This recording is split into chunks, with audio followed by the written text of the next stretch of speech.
세상 역사가 주님께 있음을 오늘 본문을 통해서 우리가 또한 배웁니다.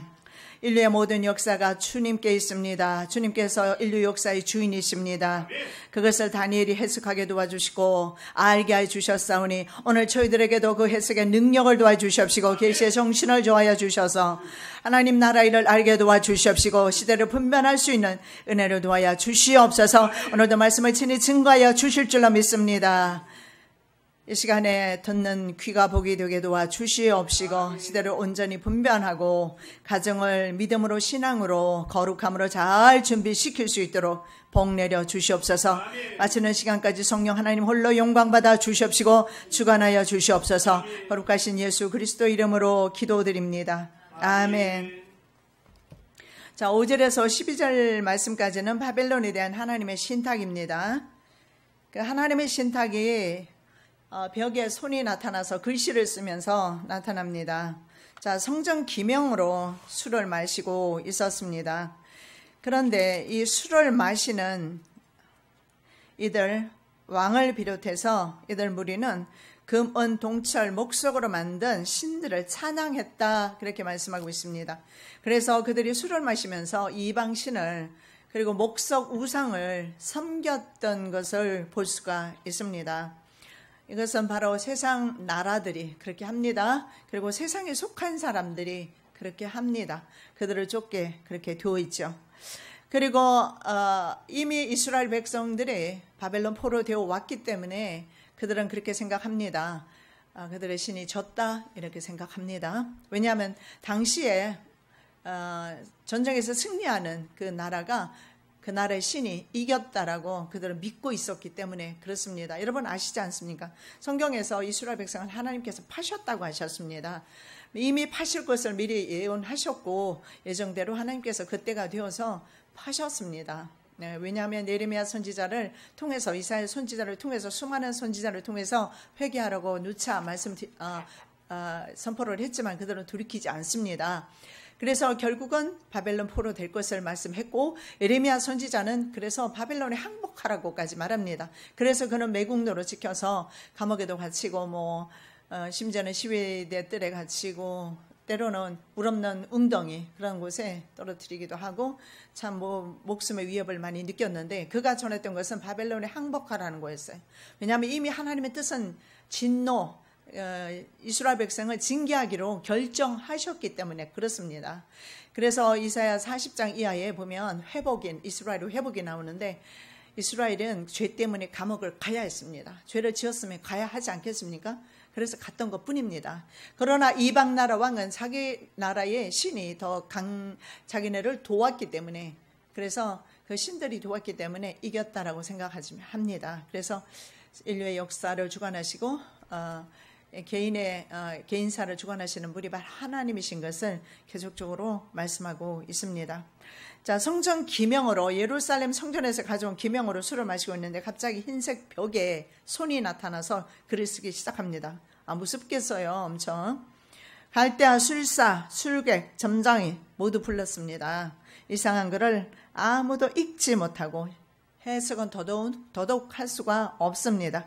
그때 사람의 손가락들이 나타나서 왕궁 촛대 맞은편 석회 벽에 글자를 썼는데 왕이 그 글자 쓰는 손가락을 본지라 예 왕의 즐기던 얼굴빛이 변하고 그 생각이 번민하여 넓적다리 마디가 녹는 듯하고 그의 무릎이 서로 부딪힌지라. 이 고고학 발굴에서 말입니다. 바벨론의 궁전의 벽은 흰 석회로 되어 있었다고 합니다. 그 석회를 우리는 보통 백묵이라고 하잖아요. 촐크라는 단어를 영어에 쓰는데 백묵입니다. 백묵으로 하얗게 되어 있었던 것을 볼 수가 있습니다. 프린스라는 사람이 이렇게 말합니다. 얇게 입혀진 석회가 레이야드에 의하여 발견되었는데 실제로 이게 발견된 것을 말하고 있어요. 그것들이 처음 발견되었을 때 빛깔은 여전히 생생하고도 반짝거리고 있었다. 그 당시에 그 사건을 말씀하고 있어요. 또 에미라는 신학자는 이렇게 말합니다. 왕의 식탁은 틀림없이 높은 자리를 차지하고 벽을 향하여 있었을 것이다. 그 홀의 사방은 하나의 크다란 여러 가지 모양으로 이루어진 하나의 그 촛대 불 밝혀져 있었을 것이다. 아마 이 정도로 우리 한국에는 보면은요, 좀 이렇게 외국과 다른 부분이 있어요. 외국은 이렇게 천정에다가 라이스를 이렇게 달지 않아요. 처음에 제가 미국 갔는데 그게 참 불편하더라고요. 천정에 불을 켜서 전체를 환하게 비춰줘야 되는데, 이렇게 보통 스탠드로 세워놓거나, 그래서 그 빛이 좀 이렇게 환하지 않은 것을 보면서 참 불편하더라고요. 그러다가 오래 살고 보니까 이 너무 환한 불빛이 이제는 좀 더 너무 불편하기도 하는데요. 이제 참 그런 것은 문화의 차이인데, 아마 그 당시에 이런 형광등 불빛이 아니라 그랬으면 아마 손가락이 덜 선명하게 나타나지 않았을 수도 있어요. 근데 촛대 하나 있는데, 그리고 하얀 벽인데 검은 물체 손가락이 나타나서 글을 쓰기 시작하는 겁니다. 그러니까 그야말로 술이 확 깨버려요. 술취해 있을 수가 없어요. 그래서 너무 놀랐습니다. 혼비백산합니다. 그래서 삽시간에 그 잔치자리가 말입니다. 불안과 공포가 극에 달하게 되죠. 그래서 왕의 신체가 마비될 정도라고 나와 있잖아요. 잔치자리가 초상집으로 변해버렸습니다. 방금 전까지만 해도 문무백관을 데리고 호령하던 그 벨사살 왕의 모습은 온데간데 없어졌습니다. 이것이 바로 모자란 인간 제국이라는 것입니다.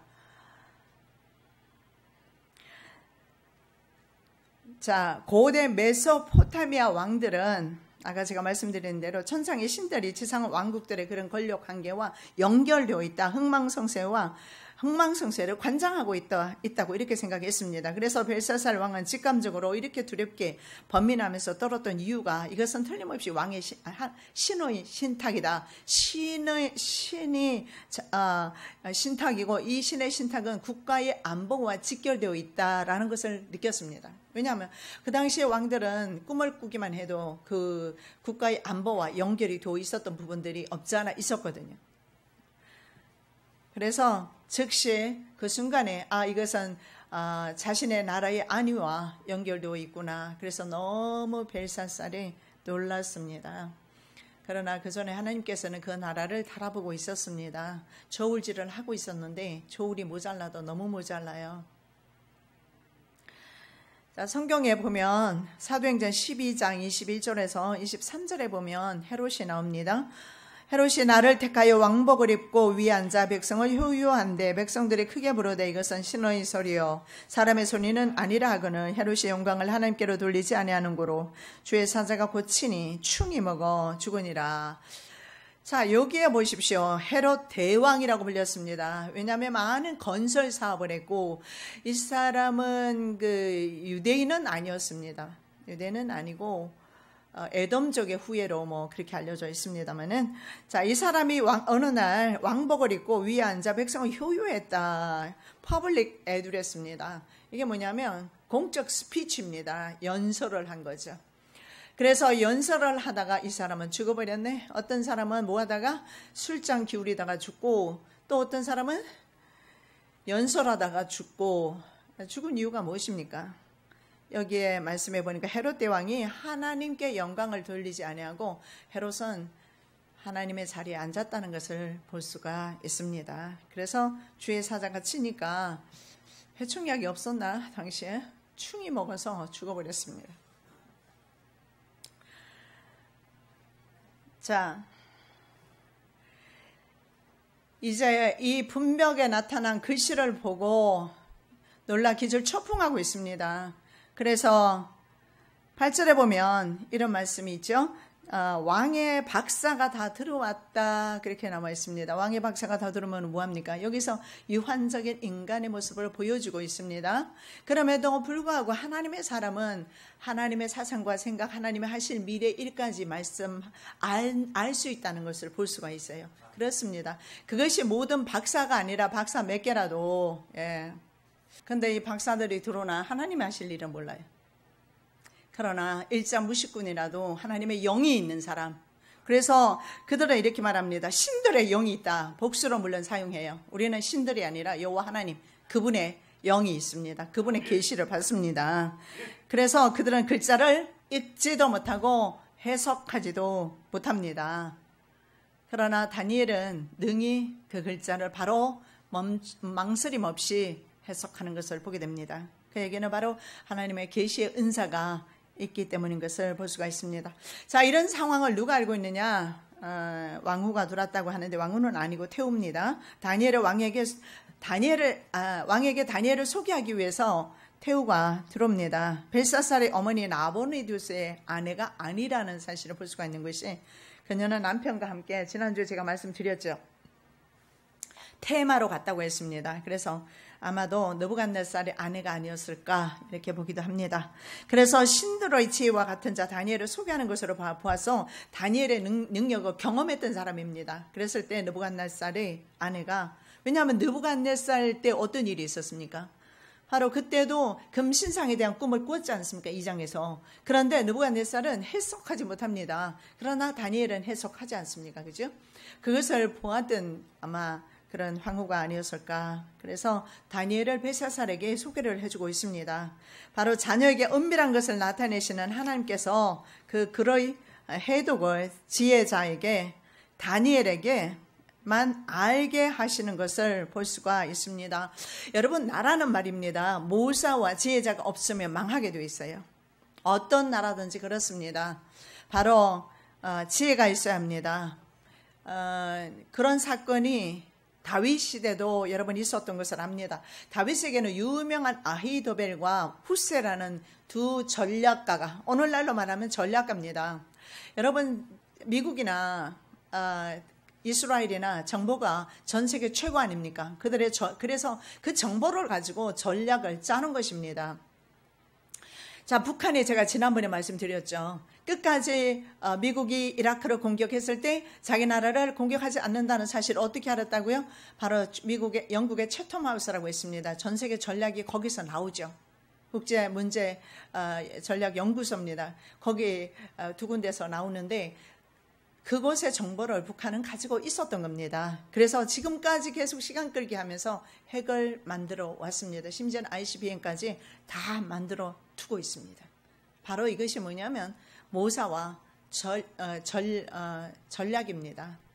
모사가 있어야 되고 전략이 있어야 되고, 그런 의미에서 그들은 참 잘했던 것 같아요. 자, 다윗에게 바로 아히도벨과 모사라는 후세라는 두 전략가가 있었습니다. 그런데 누굽니까? 아들이 압살롬이 반역하면서 아히도벨이 그 편으로 넘어갑니다. 그래서 아히도벨은 참 악한 전략가였어요. 그래서 압살롬에게 이렇게 말합니다. 비빈들을 궁궐을 지키라고 10명을 남겨놓고 갔습니다. 그런데 그 비빈들을 옥상에 텐트 쳐놓고 아버지의 비빈들과 동침하십시오. 이것은 하나님의 그 자녀로서 하나님의 신정국가에서는 있을 수 없는 일이거든요. 그래서 부친의 여자들과 함께 동침하는 것은, 이것은 하나님께 도전하는 행위와 다를 게 없습니다. 이 모략을 베풀었던 사람이 바로 아히도벨입니다. 그래서 시편의 말씀에 보면 아히도벨의 그 모략을 피하여 주시라고 다윗이 기도를 하는 걸 보게 됩니다. 자, 그 일뿐만 아니라 그날 저녁에 이제 모략을 베풉니다. 다윗은 이미 이제 다른 백성들과 강을 건너갔습니다. 그리고 피했습니다. 그래서 그날 저녁에 작전 회의를 열었습니다. 어떻게 하면 좋을까? 그랬을 때 후세를 다윗이 데려가려고 했습니다. 후세를 많이 사랑했어요. 데려가려고 했더니 후세가 말합니다. 나를 여기 남겨주시라고. 내가 그들이 전략을 베풀면 나는 다른 전략으로 맞서겠습니다. 그래서 후세가 남았습니다. 그래서 아히도벨이 어떤 전략을 세우느냐. 오늘 밤에, 지금 이거 놓치면 안 됩니다. 오늘 밤에 내게 12,000명만 주시면 내가 그 군사들을 끌고 와서 다윗 왕이 틀림없이 백성들과 함께 잘 것입니다. 맞아요. 다윗 왕은 자기가 살겠다고 혼자 동굴에 숨거나 하지 않아요. 그런데 아히도벨이 그 사실을 알았어요. 항상 전략을 옆에서 짜던 사람이었지 않습니까? 그래서 군사 12,000을 주라고 합니다. 그러나 벌써 부친을 제하려고 마음먹는 압살롬의 도모 자체가 악하기도 하거니와 해서 안 되는 그 부친의 여자들을 동침하는 그런 행위들에게 있어서 압살롬은 공의가 없습니다. 그래서 명분이 없어요. 쿠데타를 일으켰을 때 명분이 확실하면 성공합니다. 그러나 압살롬의 쿠데타는 성공하지 못해요. 왜냐하면 명분 자체가 없을 뿐만 아니라 그리고 악합니다. 그 도모 자체가 악합니다. 그래서 아이도벨이 오늘 이 밤에 나 군사 12,000만 주십시오. 그러니까 이제 압살롬이 물어요. 또 다른 그 계획이 없느냐, 모략이 없느냐. 후세가 말합니다. 부치는 병법에 능합니다. 절대로 백성들과 함께 있지 않을 것이다. 이미 동굴에 피해서 올 텐데 잘못 치면 백성들만 놀라게 만들고 당신 편은 없어지게 될 것이고, 그러지 말고 후일에 전 이스라엘 백성들을 다 끌어모아서 한꺼번에 쳐들어가서 그들을 장악하십시다. 후세가 그렇게 전략을 베풀었어요. 그랬을 때 압살롬이 생각하기를 후세의 전략을 선택하게 됩니다. 그래서 압살롬의 도모는 그것으로 끝이 납니다. 만일 그날 밤에 쳐들어갔더라면 다윗은 죽었을 겁니다. 그러나 하나님께서 다윗에게 다시 한번 회개하고 돌이켜서 하나님의 나라를 이끌기를 원하셨기 때문에, 그리고 아까 제가 말씀드린 것처럼 공의를 실현하는 왕이 아니기 때문에 압살롬은 대통령의 자격 자체가 없는, 어쩌면 벨사살과도 같은 하나님의 저울에 봤을 때 특히 하나님의 백성을 통치하는 왕으로서의 자질은 없었던 것 같습니다. 이건 기본적인 자질입니다. 이것조차도 없었던 것 같아요. 그래서 대부분의 나라가 망했던 것은 모사가 없고 지혜가 없고 박사가 없어서 그래요. 오늘날의 박사는 굉장히 많아요. 그죠? 전문적으로 분야별로 나 못 들어본 박사도 되게 많더라고요. 박사가 우리나라에 참 많이 있어요. 그러면 우리나라의 박사님들도 많이 계시고 석사, 그 외에 전문가들, 전략가들 얼마나 많이 있겠습니까? 그런데 이집트도 마찬가지였어요. 이집트가 망한 것도 역시 모사의 모략이 없었기 때문에 망했다고 성경에 나와 있습니다. 이사야 19장 13절 소환의 방백들은 어리석었고 너보의 방백들은 미혹되었도다. 그들은 애굽 지파들의 모퉁이 도리언을 애굽으로 그릇가게 하였도다. 여러분, 이 나라의 말입니다. 그릇가게 하는 인물들이 있으면 안 됩니다. 바로 그릇가게 하는 인물들이 있게 되면 나라가 잘못된 길로 갈 수밖에 없습니다. 바벨론도 그랬고 이집트도 그랬습니다. 모사의 모략이 없어서 망합니다.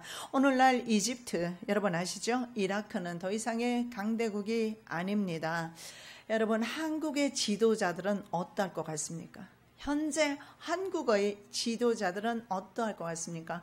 외세에 대해서 염려하거나 미국이 우리 편을 들지 않는다거나 중국이 우리를 누리고 있다거나, 그것도 물론 우리가 기도해야 될 제목이고 중요한 사실이지만 과연 우리나라 정치하는 사람들은 어떨까? 하나님의 저울에 달려서 부족함이 보이지 않을까? 보일까? 우리 생각 좀 해봐야 합니다.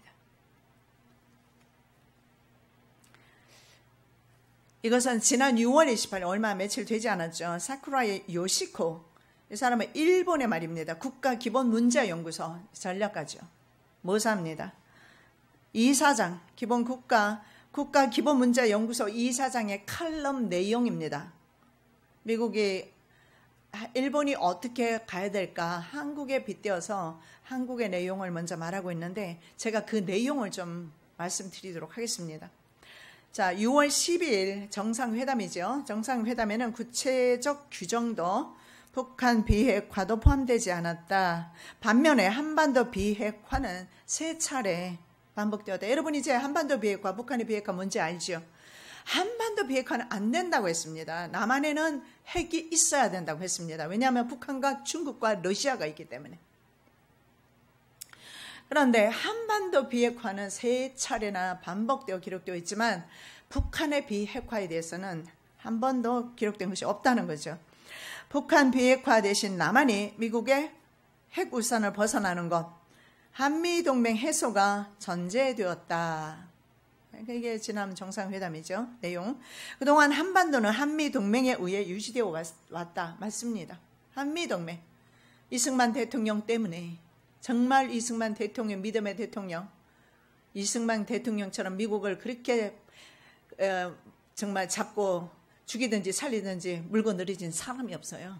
그래서 이승만 대통령으로 인해서 한미 동맹 관계가 유지되었고 미국은 군사력이 지금까지 주둔하고 있었고 그 군사비를 미국에서 대고 있었고 미국에서 더 이상 되지 않겠다. 한국도 되라 하고 있지 않습니까? 자, 한미 동맹에 의해서 유지되어 왔는데 남한은 커다란 놀라운 정치적 변화를 현재 말입니다. 겪고 있다. 지방선거 전날에 미국 정상회담이 설정된 데는 이유가 있다. 정상회담 하루 전날 우리나라에 무슨 지방선거 투표가 있었죠.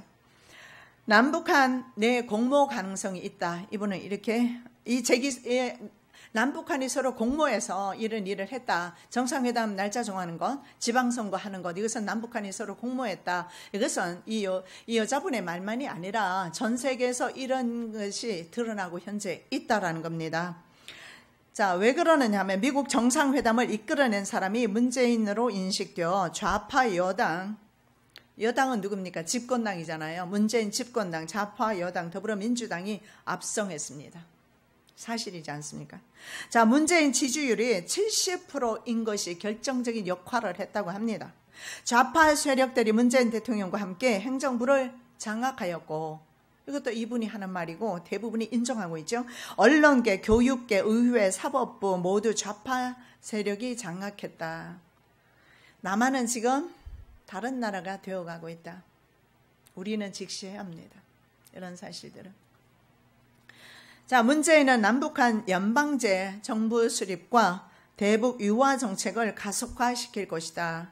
물론 이분의 말이 진리는 아닌데 제가 다른 그 칼럼도 다 읽어봤는데 미국 사람이나 일본 사람이나 대부분 비슷해요. 자, 대북 유화 정책을 가속화시킬 것이다. 유화 정책 북쪽에 대해서 남북한 연방제 수립을 하게 될 것이다. 그리고 한미 동맹은 파괴하고 지금 한미 동맹 파괴 혹은 후퇴는 중국, 러시아 모두 환영하는 일이다. 그리고 안전보장 전략과 군사행동 하나하나를 돈으로 환산하여 계산한다면 지금 누가 이걸 하고 있어요? 미국이 돈으로 계산하자고 하지 않습니까? 한국의 안보를. 그런데 한국은 지금 막 분노하고 있어요. 미국이 그럴 수 있느냐고. 미국 대통령이 한국의 대통령은 아니지 않습니까? 그리고 미국이 우리 대한민국이 아니지 않습니까? 우리 안보는 우리가 지킬 생각을 해야지. 그리고 지킬 의사가 있다면 정직하게 돈도 좀 내놔야죠. 대부분 내놓고는 있습니다. 그러나 대부분의 돈이 미군 주둔 비용이 미국에서 다 오는 건 사실입니다. 그러니까 이제는 빼려고 하고 있지 않습니까? 다행히 국회에서 22,000명인가 못 빼게 했지 않습니까? 주둔시키라. 그러나 국회 법안 또 통과시키면 또 되는 것입니다. 그런데 문제는 미국 사람들의 생각이 참 중요한데 미국 사람들의 생각이 그렇다면 나가지 뭐 이런 생각이 많이 지배적이라고 합니다. 자, 안전보장 전략과 군사행동 하나하나를 돈으로 환산하면 그래서 지금 그 트럼프 대통령은 괌에서 군사 전략을 하기 위해서 한국에 날아오는 거, 남한에 날아오는 거, 그리고 일본 기지에 있는 거, 그리고 한 번씩 군사 훈련을 하게 되면 그 돈이 천문학적 숫자가 돈이 들어간다고 합니다. 그래서 그것을 지금 돈으로 따지고 있다는 거죠.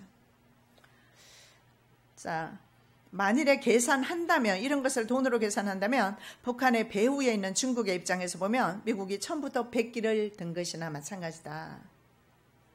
한미연합훈련 중단은 북한 핵폐기를 위한 조건이 되었다. 미국은 미군을 일본이나 대만으로 옮기는 것을 현재 고려 중이라고 합니다. 대만으로. 왜냐하면 대만이 전략적 가치가 있다라는 거죠. 미국 내 여론은 한반도보다 그래서 여론 자체가 대만이라는 것입니다. 대만이 중국에 넘어가면 안 되니까요. 왜 그 중국에 넘어가면 안 되느냐. 남중국해가 그러면 전부 다 중국의 것이 됩니다. 그러면 아마 미국은 남중국해 이쪽으로 바닷길을 아마 사용하지 못할 수도 있습니다. 왜냐하면 남중국해 지금 거기다가 인공으로 이미 섬을 만들고 있지 않습니까? 인공섬 만들어서 자꾸 자국 땅을 지금 넓혀나가고 있어요. 중국이. 미국은 부산의 전략적 거점만 확보되면 한반도에서 밀군을 철수해도 된다는 생각을 가지고 있다.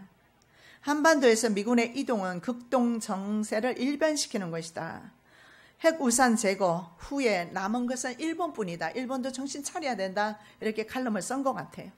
자, 조갑제시라는 분이, 이분이 참 유명하신 그 칼럼니스트인데, 이분이 이런 말을 했어요. 한국이 지금 국가적 자살의 길을 가고 있다. 스스로 자살하고 있다라는 겁니다. 그럼 남북한 연방제가 뭐냐 하면요, 북한이 그동안 계속해서 주장해왔던 것이 남북한 연방제입니다.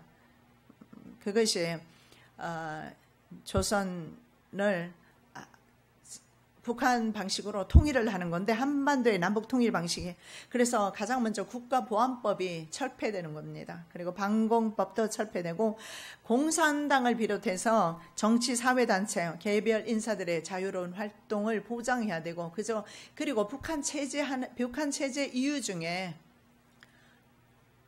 북한이 체제하는 이유는 무조건 반미입니다. 미군을 반대하는 것입니다. 그것이 북한 체제 자체입니다. 그런데 지금 협상을 했죠. 그러니까 지금 결렬 위기에 와 있는 것 같기도 하고, 아니면 계속 진행될 수도 있고 그렇습니다. 근데 주한미군을 철수하는 거, 이게 연방제입니다. 이제 연방도 통일이 되었으니까 미군이 있을 이유는 더 이상 없습니다. 지금 어때요? 시리아에서 반군의 세력이 약화되고 정부군이 장악합니다. 그래서 계속해서 이란과 러시아, 그리고 시리아에서 그러잖아요. 미군 너희들 왜 여기 있느냐고, 나가라고. 계속 미군 주둔을 못하게 하고 있지 않습니까? 그래서 미군은 그동안 말입니다, 이런 있잖아요, 서로 대치 상황, 내전이라든가.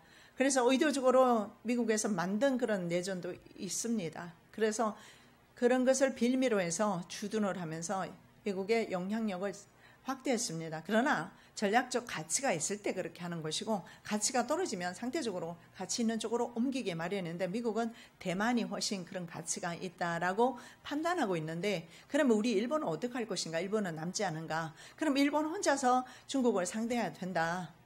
남북한은 이렇게 연방제 통일이 이루어져 버릴 것이고, 이런 말을 하고 있는 것입니다. 그래서 주한미군은 철수해야 되고, 이것이 연방제입니다. 미국의 두개 조선, 조작, 책동 이런 거 멈추라는 겁니다. 그리고 내정 간섭, 이거 중지해야 한다. 이것이 바로 연방제, 고려 연방제라고 합니다. 이것을 우리 현재 정부가 고려 연방제를 시작하려고, 그래서 법을 바꾸려고 하는 거, 여러분 뉴스 같은 거 많이 보셨을 겁니다.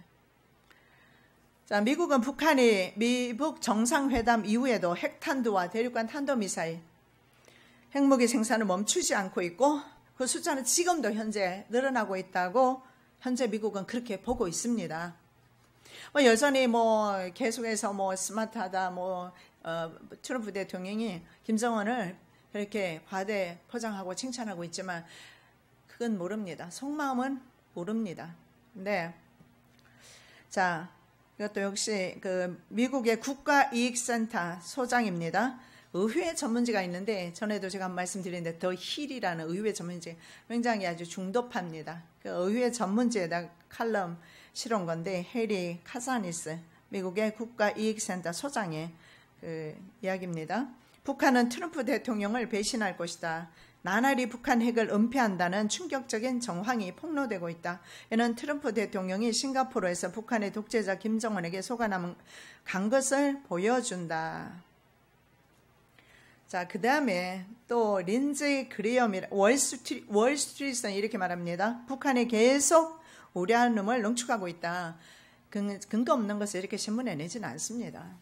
그리고 린지 그레엄 상원 의원입니다. 이분은 이렇게 말하죠. 핵을 은닉하거나 숨기면 전쟁이 날 수밖에 없다. 전쟁이 나면 죽거나 다칠 사람은 김정은이다. 이분은 굉장히 점잖은 정치인이고 존경받는 덕망이 있는 정치인인데, 개인을 이렇게 지명해서 너 죽거나 다쳐 이렇게 협박하는 사람의 스타일이 아닙니다. 이분은. 그런데도 이분이 얼마 전에 이런 말을 했습니다.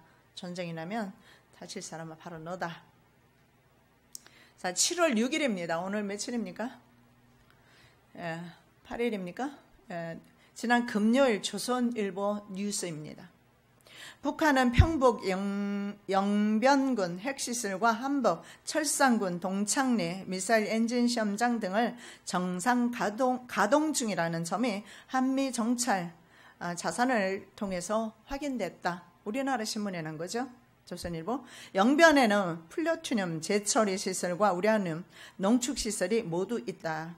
철산군 동창리 시험장은 북한의 ICBM 시험 발사 성공에 결정적인 역할을 했던 곳으로 북한은 이곳에서 지난 2015년에서 2017년도까지 여러 차례에 걸쳐 ICBM, 이건 대륙간 탄도미사일, 미국까지 가는 걸 탄도미사일로 말합니다. 그 ICBM 화성 14와 15형 미사일의 1단 로켓, 이것을 백두산 엔진이라고 합니다. 시험에 성공했다. 트럼프에게 미사일 엔진 시험장 계기를 바로 트럼프에게 개인적으로 약속했던 바로 곳입니다. 그런데 거기에서 현재 계속 시험하고 있다는 것이 드러나고 있어요. 북한이 미북 정상회담 후에도 함경남도 함흥의 미사일 공장 확장 공사를 계속했다. 신문에 난, 외국 신문에 난 내용이고, 함경남도 신포에서 잠수함 발사 탄도미사일, 이것을 SLBM이라고 합니다. 이것은 잠수함에서 쏘는 미사일이죠. 그죠? 이것을 신규 건조하는 정황도 포착되었다. 이게 더 위험하다고 합니다. 고정된 것이 아니라 잠수함은 이동할 수 있지 않습니까? 그래서 이게 더 위험한 것이 ICBM보다 더 위험한 것이 바로 SLBM이라고 합니다. 이거는 잠수함에서 발사하는 것이라. 그런데 이것도 역시 신규로 새로 건조하는 정황이 포착되었다고 합니다. 북한은 2015년 5월에 김정은이 참관한 가운데 신포 앞바다에서 고래급, 신포급이라고 합니다. 잠수함에 실은 SLBM 북극성 1호를 시험 발사한 후에 지금까지 계속 이것을 해왔다는 거죠. 잠수함에서 이미 시험을 했습니다. 그리고 지난해 2월에는 북극성 2호 발사에도 성공했다는 거죠. 그래서 미국은 어느 정도 능력이 있느냐, 핵 능력이 있느냐, 땅에서도 바다에서도 다 할 수가 있어요. 자, 동창리 미사일 엔진 시험장과 SLBM 건조장이 모두 가동 중이라는 것은 북한이 3대 핵 전략 중에서 전략 폭격기를 제외한 나머지 두 가지인 ICBM과 SLBM의 생산을 포기하지 않았다는 의미다. 신문의 내용 계속되고 있어요. 김정은은 신년사에서 핵탄두들과 탄도 로켓들, 미사일들을 대량 생산하여 실전 배치하는 사업에 박차를 가해 나가야 된다. 그렇게 말을 했습니다. 미국은 북한이 본토 타격이 가능한, 미국 본토까지 가는 것이 ICBM입니다. 그래서 미국이 이것을 정말 싫어했어요. 실제적으로 노출이 될 가능성이 있기 때문에 적어도 탄도미사일이 가면 바로 가게 되면은 적어도 캘리포니아 정도까지는 갈 수가 있는 것 같습니다. 괌은 여기서 4시간 거리지만 4시간 거리입니다. 만일에 비행기로 간다면. 그러나 캘리포니아로 가면 한 10시간 정도, 9시간이면 가는 거리거든요. 그러니까 캘리포니아 한 개 정도는 핵탄두를 통해서 폭발시킬 수 있는 위력이 북한에게 있습니다. 그게 바로 ICBM입니다. 그래서 ICBM은 이미 만들어졌고, 그리고 미국이 정말 극도로 그동안 끌어왔던 것이 SLBM입니다. 이것은 이동하면서 하기 때문에 움직이는 바로 핵무기이기 때문에 이것을 미국이 정말 싫어했습니다. 근데 북한이 동창리 시험장을 계속 가동하는 것은 물론 협상 카드로 그렇게 할 수 있다라고 하지만은 저는 그렇게 생각은 하지 않아요. 그들은 핵을 포기하면 북한 체제 자체가 무너지는 것이기 때문에 핵을 포기할 수는 끝까지 없을 겁니다. 죽느냐 사느냐 아마 그렇게 되지 않을까.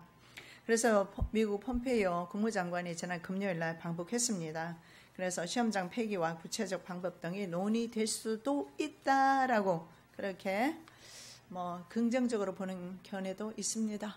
그래서 어떤 식으로 갈지는 아직은 모릅니다. 그러나 긍정적으로 갔을 때는 아마 자기네들이 CVID는 거의 불가능하다. 완전하게 폐기 검증 가능하지 않습니다. 확인할 수도 없거니와 그럴 일은 없지만, 그러나 미국이 제일 최악의 시나리오가 뭐냐면 미국이 이 정도면 됐어.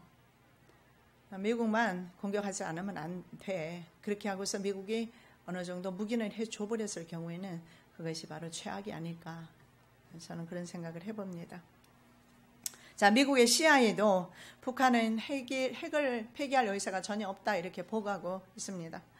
자, 그림을 한번 보시겠는데 로켓 엔진의 지상 분출 시험장입니다. 평북 철산군 동창리 소해 위성 발사장에서 발사된 신형 고출력 로켓 엔진입니다. 그것이 로켓 엔진의 지상 분출을 시험하는 모습입니다. 이것이 이제 어떻게 지구 사람들에게 보이지 않고 시험 발사할 수 있겠습니까? 김정은이 직접 참관했다고 합니다. 자, 남한은 현재 말입니다. 한미연합훈련이 있죠. 을지 프리덤 가을디언 연습이라고 있습니다. 이것을 무기 연기해버렸습니다. 제일 중요한 건데. 그리고 1년에 2차례씩 하는 게 있어요. K맵이라고 한미 해병대 연합훈련이 있어요. 이것도 연기했습니다. 그리고 한국의 단독으로 하는 훈련이 있어요. 단독 지휘소 훈련. 지휘관들을 하는 훈련인데 태극 연습이 있어요. 이것도 지난 6월에서 일단 연기를 했습니다. 그리고 대북 확성기 방송이잖아요. 그것도 멈췄습니다. 참 우리 남한 사람들 착한 것 같습니다. 그러나 저도 세상 살면서 정말 경험했지만 착한 것 가지고는 부족하다는 느낌 많이 받습니다. 왜냐하면 사람들은 아무도 내 맘 같지 않을 때가 많이 있다라는 거죠. 그래서 예수님의 말씀이 저는 많이 생각이 납니다. 그래서 주님 저희들에게 뱀 같은 지혜를 주십시오. 왜 그렇게 말씀하셨을까요? 뱀 같은 지혜를 가지라고. 세상이 뱀 같은 세상이 우리들을 공격하기 때문에 뱀의 지혜를 가져야 하는데 이 뱀의 지혜를 능가하는 지혜가 저는 다니엘의 지혜라고 생각합니다. 다니엘은 하나님의 계시 음성을 듣고 하나님의 비전과 환상을 다 보는 사람입니다. 그래서 뱀의 지혜를 능가하는 그런 지혜, 세상 사람들의 지식을 능가하는 지혜, 그런 지혜가 다니엘에게 있었던 것 같습니다. 그런데 말입니다. 북한은 어떠냐? 하계 군사훈련을 작년처럼 올해도 그대로 실시했습니다. 그리고 난파 간섭에게 계속해서 그 지령을 전달하는 방송이 있어요. 그것은 난수 방송이라고 하는데 그것도 여전히 되고 방송되고 있습니다. 그리고 북한군 내부에서는 서로 반미 토론 여전히 하고 있고 이런 사상 교육 여전히 하고 있으면서 그들의 행동이 전혀 바뀐 게 없습니다. 만일에 표범이 그 색점을 변하게 할 수 있거나 구수인이 피부에 색점을 변하게 할 수 있다면 북한도 변할 것입니다. 그러나 그럴 일은 없습니다. 자, 세계 신문들은 이렇게 말합니다. 미국이 갈지자 행보를 걷고 있다. 칠면조 고기는 영원히 못 먹을 수 있다. 여러분, 칠면조는 언제 굽느냐 하면 땡스기빙 때 보통 굽습니다. 근데 칠면조를 구울 때 통돼지 같은 그런 거 굽기도 하는데 통돼지는 더 오래 걸려요. 멧돼지 같은 굽는데 보통은 칠면조를 굽습니다. 통으로 굽는데 그 시간이 굉장히 오래 걸려요. 그래서 이것은 트럼프 대통령이 말했어요. 칠면조 고기를 먹으려면 좀 기다려야 된다. 북한을 빗대어서 말하는 겁니다. 우리가 기다려줘야 한다. 기다려주는 동안에 북한이 지금 노리고 있는 노림수는 계속해서 핵을 발전시키는 거고 시간을 끌고 있는 거라는 거예요. 그러는 사이에 그들은 이미 있잖아요. 핵 시설이 있고 핵이 있고 핵 전문가가 있어요. 그들의 핵 전문가는요. 이란이라든가 하마스라든가 이런 데 다 지원할 정도로 그들의 전문성은 뛰어납니다. 그걸 다 가지고 있잖아요. 우리는 아무것도 없지만 핵에 대해서는. 그래서 북한은 그런 핵 전력은 엄청난, 그래서 지금 미국과 맞짱 좀 한번 떠보겠다. 지금 그런 심산으로 있지 않습니까? 근데 미국이 만일에 말입니다. 북한의 말을 들어주고 있다면 이유가 뭐겠습니까? 서로 죽고 죽이는 싸움이 될 것이니까. 핵 가진 나라들은 그렇습니다. 핵 가진 나라는, 핵 없는 나라는 볼 것도 없어요. 그러나 핵 가진 나라는, 그러나 핵 가졌다고 해서 다 위험한 건 아닙니다. 여러분, 핵 가진 나라들이 얼마나 많습니까? 그런데 미국이 극도로 싫어하는 이유가 뭡니까? 북한은 악의 축이라고 그랬지 않습니까? 악이지 않습니까? 북한은 바로 사탄의 무리가 아닙니까? 형제, 친척 막 사살해버리고 죽여버리고 태워버리고 하는 나라가 바로 북한입니다. 사상이 변하겠습니까?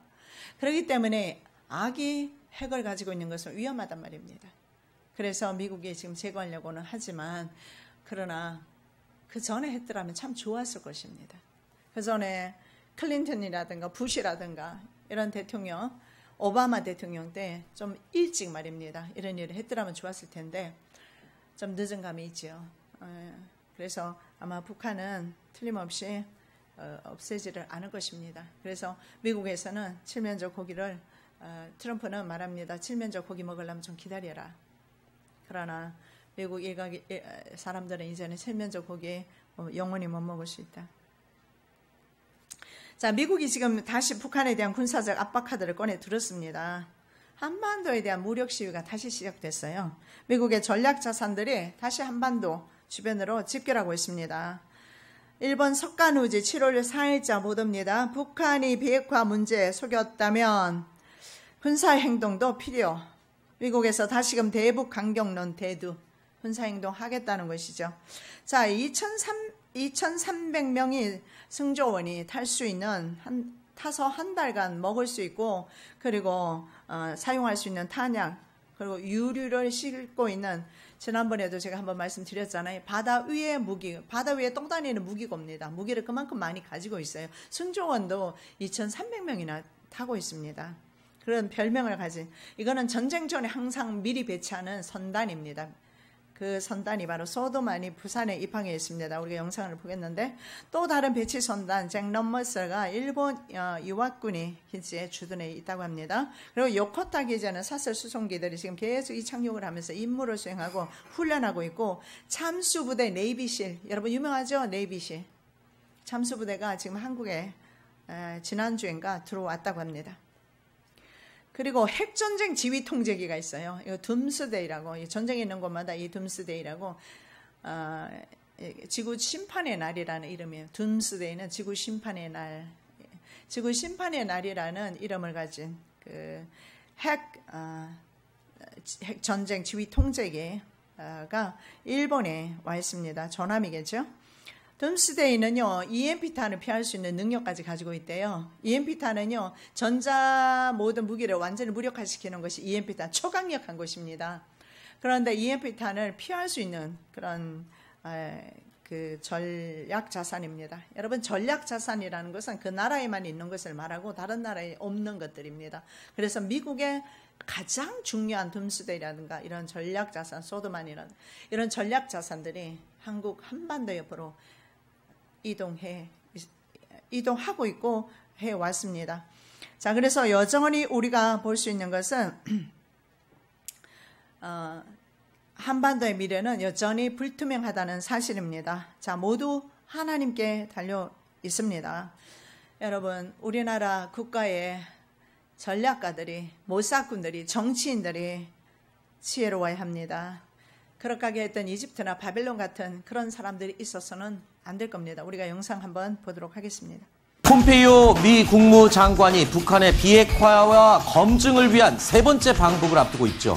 인내심을 가지고 북한의 비핵화 실천을 기다리던 미국이 슬슬 군사적 압박 카드를 다시 만지작거리고 있는 듯합니다.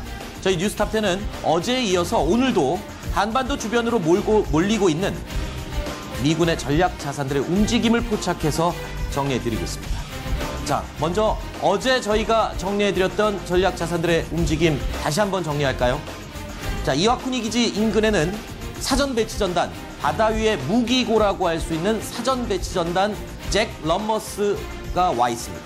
그리고 두 번째, 한 척이 더 왔죠. 사전 배치 전단 소더만이 부산에 지금 입항해서 23,000명이 30일간 쓸 수 있는 탄약과 유류를 가득 실은 채 입항해 있습니다. 자, 그리고 요코타 기지에는 미 공군이 임대한 사설 수송기들이 줄줄이 착륙을 하고 있는 상황입니다. 자, 여기까지가 어제 저희가 정리해드린 내용인데 추가로 또 전략자산들의 움직임이 포착됐습니다. 자, 네이비실, 한반도 어딘가에 지금 참수부대로 유명한 네이비실이 지난주에 이미 들어와 있고요. 미국의 첨단 정찰기 세트라고 할 수 있는 RC-135 시리즈가 세트로 지금 모두 요코타 기지로 이동했습니다. 가데나 기지에 있었던 이 정찰기들 요코타 기지로 옮긴 이유 무엇인지 잠시 후에 저희가 설명해 드리겠습니다. 또 있습니다. 모든 육상에서 이루어지는 전쟁을 통제하고 지휘할 수 있는 정찰기죠. 조인트 스타스도 가데나에서 요코타 기지로 이동해 있습니다. 또 한 가지 있습니다. MC-130 특수전기라고 하는 특수부대를 침투시키고 다시 회수해 오는 데 쓰이는 특수전기가 역시 요코타 기지에 배치가 됐습니다. 마지막으로 한 가지가 더 있습니다. 굉장히 충격적인 전략 자신입니다. 핵전쟁을 지휘 통제하는 핵전쟁 지휘 통제기 둠스데이라고 별명이 붙어 있죠. 나이트워치. 이 비행기도 지금 한반도에 전개가 됐습니다.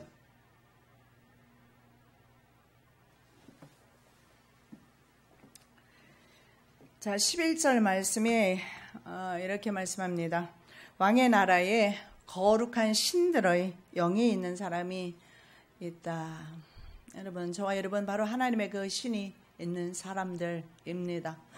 우리가 이 나라를, 이 한반도를 위해서 하나님께 아뢰고 긍휼히 여겨 주시라고, 바로 다니엘의 기도했던 것처럼 긍휼히 여겨 주시라고 하나님 앞에 기도해야 될 때인 줄로 믿습니다. 에베소 1장 17절 말씀 우리가 한번 보겠습니다. 우리 주 예수 그리스도의 하나님 영광의 아버지께서 지혜와 계시의 정신을 너에게 주사 하나님을 알게 하시고, 지혜와 계시의 정신을 우리가 가져야 하며, 지혜와 계시의 정신은 사람들이 국회와 입법부와 사법부 할 것 없이 정치하는 많은 사람들 가운데서도 지혜와 계시의 정신을 가진 사람이 필요로 하는 때입니다. 우리 국가가 없이 우리의 평안한 삶을 보장받을 수 없습니다. 위기의 순간에 있는 한반도를 위해서 더 많이 기도하시는 저와 여러분 되시기를 예수님의 이름으로 축복합니다. 사랑의 예수님 감사합니다. 지혜와 계시의 정신을 너희에게 주사 이 시간에 저희들에게 주시옵소서. 위정자들에게 주시옵소서. 조국을 지키게 하여 주시옵소서. 나라가 없는 백성이 어찌 누구로부터 보호를 받겠습니까? 참담한 현실을 겪지 않아서 알지 못하는 세대에 미련하게 살지 않게 도와주시고, 미련한 선택을 하지 않게 도와주시옵시고, 대통령으로부터 백성에게까지 미련한 선택을 하지 않게 도와주시고, 이 땅 위에 이 나라를 생각하는 목사들이 일어나게 도와주시고, 전략가들이 일어나게 하여 주시옵소서. 거룩하신 예수 그리스도 이름으로 기도드립니다. 아멘.